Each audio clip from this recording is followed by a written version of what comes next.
Well, Temu has become Australia's fastest growing website after launching in 2023, but it hasn't had as much luck in other parts of the Asia Pacific. Both Indonesia and Vietnam have pushed back against the China-based online retailer's global expansion, with Jakarta banning it altogether. Simon Toring is the co-founder of Cube, a firm that analyzes the online shopping industry, and joins me now from Kuala Lumpur. Simon, good to have you with us today. Now, many other e-commerce giants do continue to operate in Indonesia, including Chinese-owned ones. So why has Indonesia specifically targeted Temu here? Good evening. That's a very good question. Indeed, Indonesia is the by far largest e-commerce market in Southeast Asia.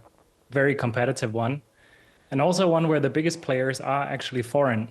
Shopee, Lazada, even TikTok Shop. So what's different about Temu is that they operate currently, at least, with a cross-border model, shipping directly from overseas to consumers, or attempting to ship to consumers in Indonesia. And that cross-border business model is one that Indonesia has clamped down on over the past couple of years and is currently not possible to operate. Yeah, so how does that make them different from the other foreign online retailers that continue to operate in Indonesia? Yeah, it's an interesting one because for a consumer, it might not feel very different.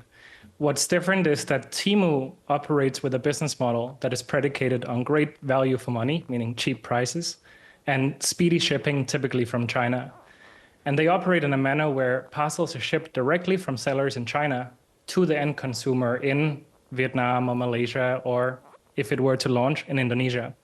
And that business model is different from that operated by other foreign e-commerce players in Indonesia because they are operating marketplace networks with locally based sellers, not importing directly to consumers. And that just means more of the value is captured in the market. And there's also a sense that it is protecting local sellers and the local retailer base better. Yes, and Indonesia does have, a huge population, as you say. It's a massive market for online retailers in Southeast Asia, and there's also a very savvy group as well. So, do you expect Temu to make an appeal to the Indonesian government? Yeah, I think they have already tried several times.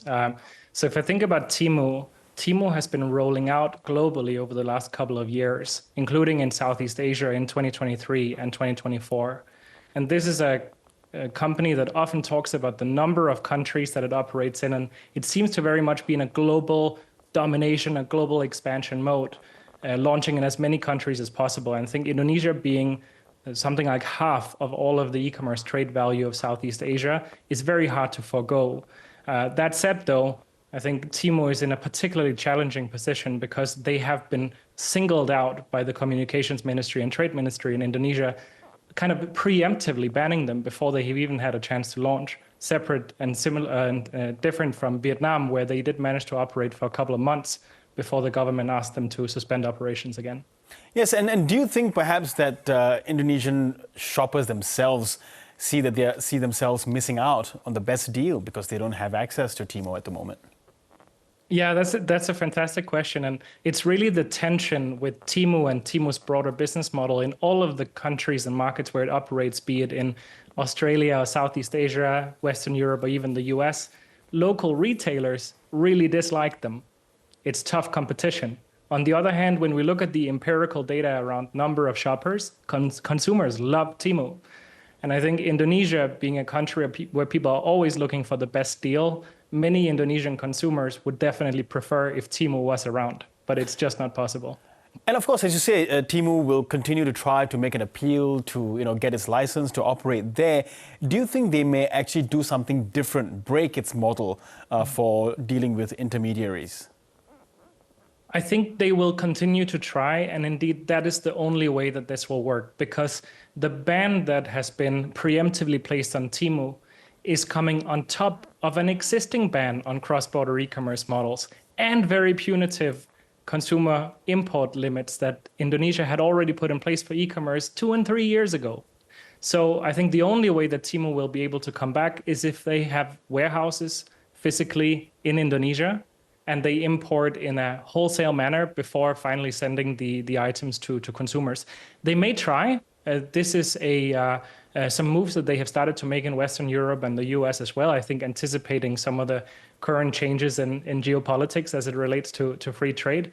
But it is definitely a challenge for Temu, because what makes them so special and what makes them so cheap is very much that business model. So I think they may try, they will likely try given how big the market is, but it will be a very different Temu we'll see.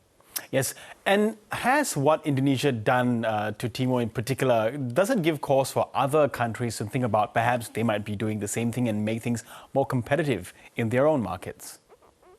Yeah, absolutely. So I think if we look aside from everything that is going on in the Western world, there is no doubt that Indonesia has been kind of a government influencer to some other Southeast Asian markets in the recent past. So, for instance, Vietnam, Thailand have also, around the same time as Indonesia made these announcements, started to clamp down and scrutinize Temu further. In Vietnam, it famously resulted in a suspension that is still upheld for now. In Thailand, it was more some scrutiny, but there was also a change of prime minister, which may have given them some other priorities. Yes. Simon, the word of the last few days has been tariff, tariff, tariff. And with Donald Trump imposing them on its biggest trading partners and allies, China, of course, being one of them, what might be the impacts of tariffs on companies like Temu?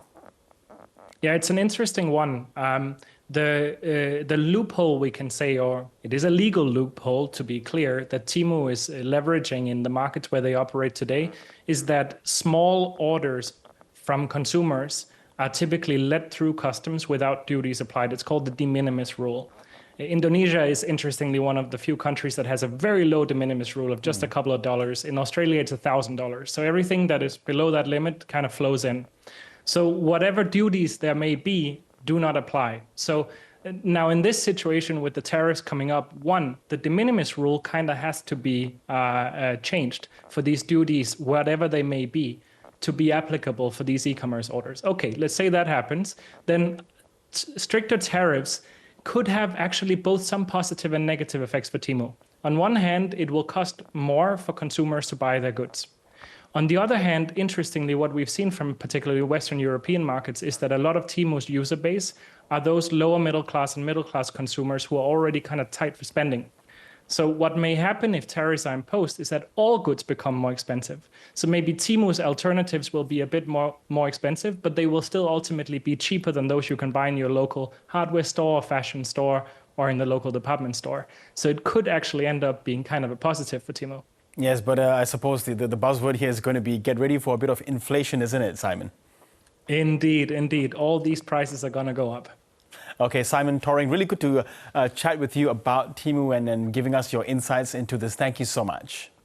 Thank you.